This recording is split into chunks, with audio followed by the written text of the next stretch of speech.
ఈరోజు మధ్యాహ్నం భోజనానికి ఏమేం చేసినామో చూద్దాం రండి. నాకు ఎంతో ఇష్టమైన మిరియాల రసము,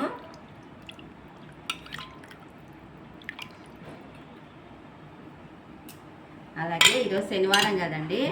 శనివారం అంటే ఖచ్చితంగా నేను దేవుని ప్రసాదం చేస్తాను. పాయసం చేసినానండి ఈరోజు. అలాగే బీరకాయ కూర చేసినాను. అలాగే వేడి వేడి అన్నము ఆల్రెడీ ప్లేట్లో అన్నం వేసి పెట్టినానండి. మిరియాల రసం ఎందుకు చేసినానంటే ఇప్పుడు మనకి చల్లగా ఉంది కదా వాతావరణము, ఇట్లా మనం మిరియాల రసం తింటే చాలా మంచిదండి. ఎవరైనా సరే ఇట్లా రసము దీంట్లోకి మనం ఏదైనా స్నాక్స్ లాగా చేసుకొని బజ్జీ కానీ అప్పడాలు కానీ చాలా వరకు బాగుంటుంది.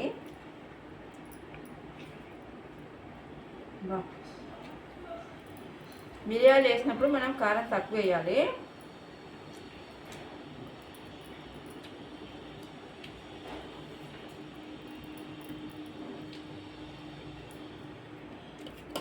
మిరియాల రసం, బీరకాయ కూర, పాయసము, వేడి వేడి అన్నము ఎంత బాగున్నాయంటే అంత బాగున్నాయండి. మా వీడియో నచ్చినట్టు లైక్ చేయండి, షేర్ చేయండి. బాయ్.